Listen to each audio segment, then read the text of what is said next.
The Galactic Council chamber fell completely silent as Admiral Hayes stepped forward. His weathered face showed the heavy burden of terrible news.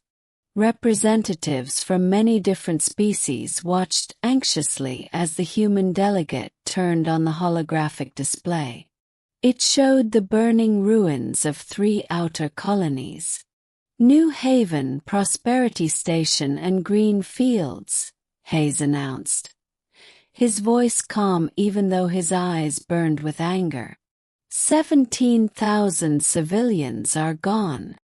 The Voran ambassador, a tall being with crystal-like features, shifted uncomfortably. "Admiral, we understand your sorrow," he said, "but the Crimson Fleet operates outside our authority." "Pirates! Pirates!" Hayes interrupted, his voice cracking just a little. "Ambassador Vio, these weren't random attacks. They were planned and organized. They specifically went after our farming worlds." He paused and looked around at the council members. "Someone gave them the locations of our colonies." Whispers spread quickly through the chamber. The hegemony had been urging humanity to stop expanding into the outer rim for months, claiming that the area was part of their ancient empire. And now, 3 human colonies had been destroyed, their people lost in space. Captain Ross appeared beside Hayes as the hologram changed to show enemy fleet movements. "Sir," Ross said, "long-range sensors have detected the Crimson Fleet gathering near the Titan Nebula. They're getting ready to attack again." The hegemony's representative, a huge reptilian named Kor, leaned forward. "Humans should leave the disputed region. Your presence violates old territorial rights." Hayes gave a cold smile. "Old claims, Kor. Your people haven't been in those systems for 300 years. When we arrived, all we found were dead planets and empty asteroid belts." He pointed to the display. "But you are right about one thing. We are leaving." A wave of relief moved through the chamber. The Voran ambassador nodded, clearly pleased. "Wisdom has prevailed. The Council is grateful." "We're only withdrawing our civilians," Hayes said, cutting in, his smile growing wider. "Every non-combatant, every family, every child, they're being moved to the inner colonies," Hayes continued. As he spoke, the chamber fell quiet once more. There was something different in his voice now, a quiet intensity that made several delegates shift uncomfortably.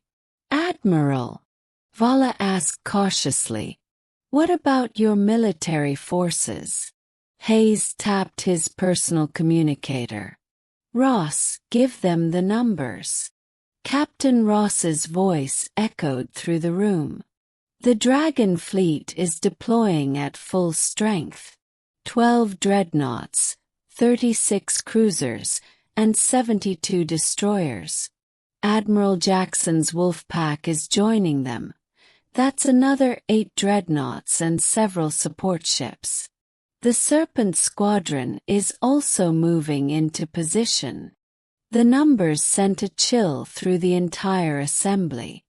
Humanity's fleet had clearly expanded since their last report, and everyone knew their reputation for bold, sometimes aggressive strategies. That's nearly your whole deep space navy," Ambassador Vila stammered. "Not nearly," Hayes corrected firmly. "It is our entire deep space navy. Every ship, every crew member, every weapon we've built over the last 50 years." He paused, letting the weight of his words settle across the room. "We're also calling in the reserves. Captain Ross, tell them about the dragons." There was a spark of anticipation in Ross's voice. "The first dragon regiment is being reactivated. Full deployment. All veterans. All volunteers." The hegemony representative narrowed his eyes. "Dragons? What dragons?" Hayes's expression turned grim. "The men and women who held the line at Blackwater Station. The ones who fought the Void Hunters for 6 months without resupply. The soldiers who turned the tide at the Battle of Broken Chains." He stepped closer to Core. "The ones who earned their name fighting horrors that would make your nightmares seem kind." The chamber burst into uneasy whispers. Humanity's military was already known for its strength, but the Dragon Regiment was legendary. They were the battle-hardened veterans of humanity's darkest wars, the survivors of impossible missions, the ones who walked through hell and came back with their spirit intact, but their mercy long gone. Ambassador Vila tried again. "Surely, there's still a chance for a peaceful solution. The Council could mediate." Hayes shook his head, his voice calm but final. "The time for diplomacy ended when children started dying." He looked around the chamber. "The Crimson Fleet wants to play with fire. Now they'll learn what happens when you wake sleeping dragons." Kor stood up to his full, towering height. "The hegemony cannot allow human aggression to go unchecked.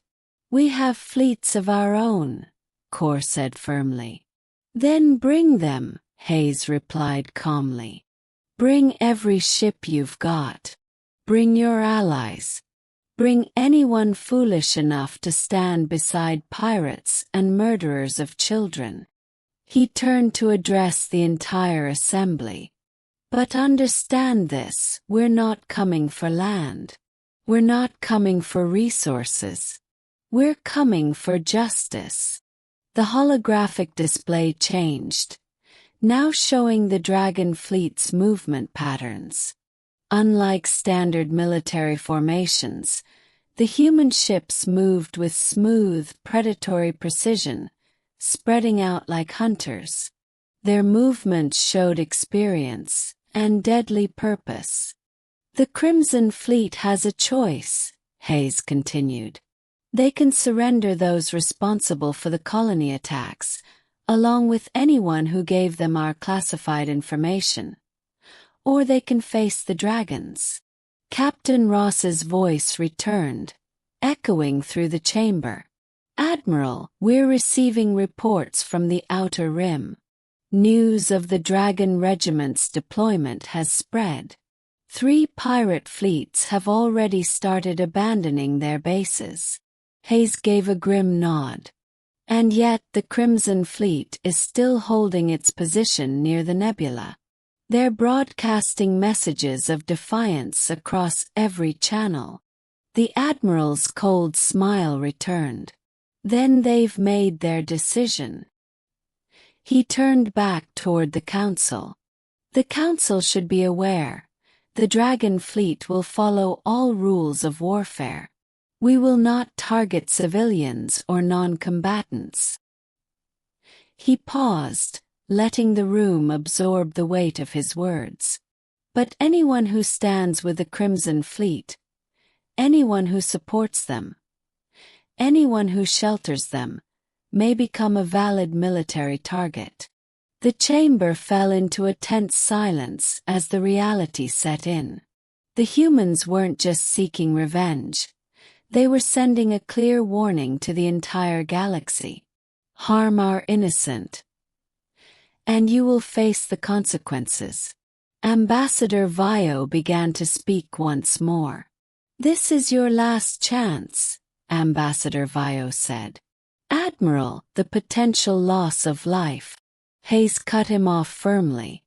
"They should have thought about casualties before they killed 17,000 farmers, teachers and children," he said.